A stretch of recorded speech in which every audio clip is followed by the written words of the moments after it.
हिंदी हिंदुस्तान के इस चैनल में आप लोगों का स्वागत है दोस्तों। आज हम पढ़ने जा रहे हैं जयशंकर प्रसाद जी के बारे में। जी हाँ, जयशंकर प्रसाद जो हैं वो हिंदी के महान कवियों में से एक रहे हैं, जिनको छायावादी युग का जनक भी कहा जाता है। तो ये वीडियो मैंने ज़्यादा लेंथी ना हो और ज़्यादा से ज़्यादा आपको इन्फॉर्मेशन मिले इस वीडियो के थ्रू, तो मैंने कोशिश करी है पूरी की पूरी। आई होप ये वीडियो आपके लिए यूज़फुल होने वाली है। जयशंकर प्रसाद हिंदी साहित्य के एक महान कवि, नाटककार, उपन्यासकार और कहानीकारक थे। इन्होंने कविताएं भी लिखी, नाटक भी लिखे, उपन्यास भी लिखे और कहानियां भी लिखी। वे छायावादी युग के प्रमुख कवियों में से एक थे।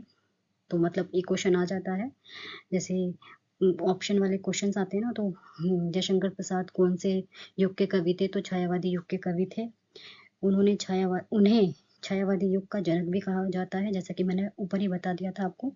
उनका जन्म 30 जनवरी 1889 को वाराणसी उत्तर प्रदेश में हुआ था और उनका निधन 15 नवंबर 1937 को हुआ था। वे कवि, नाटककार, उपन्यासकार और कहानीकार के रूप में प्रसिद्ध थे। जीवन परिचय वे क्या है? वे एक मलेशिया तेली वैश्य परिवार में जन्मे थे। उन्होंने संस्कृत, ब्रज, फारसी और बंगाली भाषाओं का अध्ययन किया और हिंदी साहित्य में खड़ी बोली को स्थापित करने में महत्वपूर्ण भूमिका निभाई। बचपन में ही उन्होंने कविताएं लिखना शुरू कर दिया था। उनकी पहली रचना चित्रधार ब्रजभाषा में थी। आई होप आप यहाँ तक क्लियर होगा आपको। शिक्षा और प्रारंभिक जीवन कैसा रहा था उनका? प्रसाद ने अपनी प्रारंभिक शिक्षा काशी में प्राप्त की, लेकिन वे 8वीं कक्षा के बाद पढ़ाई नहीं कर पाए। उन्होंने घर पर ही संस्कृत, हिंदी और फारसी का अध्ययन किया।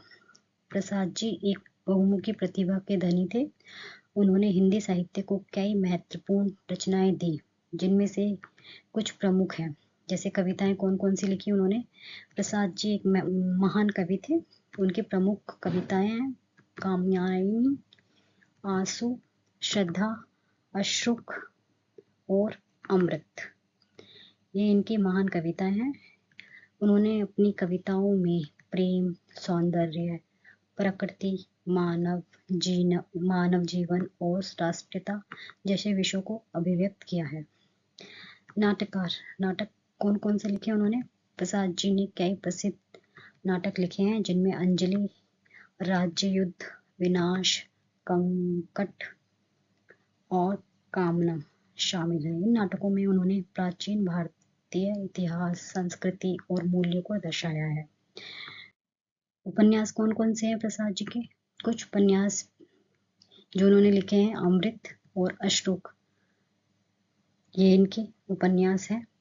और ये कहानीकार जो कहानियां हैं इनके, प्रसाद जी ने कई कहानियां भी लिखी हैं, जिनमें प्रतिध्वनि, छाया, आकाशदीप और इंद्रजाल शामिल है। तो आपको पता चल चुका होगा उन्होंने कौन सी कविताएं लिखी हैं, कौन से उपन्यास लिखे हैं, कौन सी नाटक लिखे हैं और कौन सी कहानियां लिखी हैं। तो ये आप एग्जाम में लिख सकते हो, इनको याद कर सकते हो, तो बहुत ईजी हो जाएगा आपके लिए। तो मैंने बहुत ही ईजी वे में ये मैंने सारी चीज़ें आपको बताने की कोशिश करी है। आई होप आपको समझ में आ रहा होगा। साहित्यिक विशेषताएं, जैसे कि प्रसाद जी की निम्नलिखित विशेषताएं पाई जाती हैं, जैसे भावुकता। उनकी रचनाएं जो हैं उनमें गहरी भावनात्मक मतलब इमोशनल इफेक्ट है वो देखने को मिलता है। करुणा मतलब दया देखने को मिलती है। सुंदर भाषा, प्रसाद जी ने अपनी रचनाओं में एक सुंदर, मधुर और भावुक भाषा का प्रयोग किया है। प्राकृतिक प्रेम को दर्शाया गया है। प्रसाद जी ने अपनी रचनाओं में प्रकृति के प्रति प्रेम और उनकी रचनाओं में प्रकृति का सुंदर चित्रण देखने को मिलता है। भारतीय संस्कृति का गौरव, प्रसाद जी ने अपनी रचनाओं में भारतीय संस्कृति और मूल्यों को भी दर्शाया है। तो राष्ट्रीयता, प्रसाद जी ने रचनाओं में राष्ट्रीयता की भावना भी दिखाई देती है। मतलब उनकी जो रचनाएं हैं उसमें संस्कृति और राष्ट्रीयता के प्रति भी जो भावुकता है वो देखने को मिलती है। उनके रोचक तथ्य, जैसे कि पहले ही ऊपर बताया जा चुका है, वे छायावादी युग के 4 प्रमुख कवियों में से एक हैं। और 3 कवि कौन कौन से हैं? महादेवी वर्मा, सुमित्रा नंदन पंत और सूर्य का त्रिपाठी निराला। ये 3 कवि भी छायावादी कवि युग के ही कवि, मतलब छायावादी युग के कवि हैं। जो मेन है वो है जयशंकर प्रसाद जी। जयशंकर प्रसाद जी का हिंदी साहित्य पर गहरा प्रभाव पड़ा। उनकी रचनाएं आज भी साहित्यिक विमर्श और लेखन शैली को प्रभावित कर रही हैं। तो अगर आपसे क्वेश्चन पूछा जाता है कि कैसे आज के युग को प्रभावित कर रही है, साहित्यिक युग को प्रभावित कर रही है, तो आप इसमें ये पॉइंट्स लिख सकते हैं। जैसे आधुनिक साहित्य पर प्रभाव, क्या प्रभाव पड़ रहा है? छायावादी प्रवृत्ति का विस्तार। प्रसाद जी की छायावाद के 4 स्तंभों में से एक, जैसा कि ऊपर बताया गया है, और उनकी काव्य शैली ने हिंदी कविताओं को अधिक भावनात्मक, दार्शनिक और गहन बनाया है। उनकी रचनाएं आज भी कवियों को प्रेरित कर रही हैं। ये एक पॉइंट लिख सकते हो। दूसरा पॉइंट ऐतिहासिक और सांस्कृतिक चेतना है। उनके नाटकों जैसे कि स्कंदगुप्त और चंद्रगुप्त ने हिंदी साहित्य में ऐतिहासिक विषयों को लोकप्रिय बनाया। आज भी कई लेखक उनके नाटकों से प्रेरणा लेकर ऐतिहासिक कथाएं लिखते हैं। तो ये आप पॉइंट लिख सकते हो। नारी सशक्तिकरण, जैसे कि इनका एक नाटक है ध्रुव स्वामिनी। ये नाटक, इसमें स्त्री स्वतंत्रता और सशक्तिकरण की अवधारणा को साहित्य में मजबूती से स्थापित किया गया है। आधुनिक हिंदी साहित्य में स्त्री विमर्श पर लिखी जा रही रचनाएं उनके विचारों से प्रभावित हैं। तो ये सारे पॉइंट्स आप लिख सकते हैं। काव्य में दर्शन और मनोविज्ञान, कामयानी जैसी रचनाएं आज भी हिंदी साहित्य में दर्शन और मनोविज्ञान के अध्ययन के लिए महत्वपूर्ण मानी जाती हैं। कई समकालीन कवि और लेखक उनकी शैली को अपनाते हैं। भाषा और शैली, उन्होंने हिंदी साहित्य में खड़ी बोली को मजबूत किया और इसे साहित्यिक अभिव्यक्ति का प्रमुख माध्यम बनाया। आज भी हिंदी लेखन में उनकी भाषा शैली का प्रभाव देखा जा सकता है।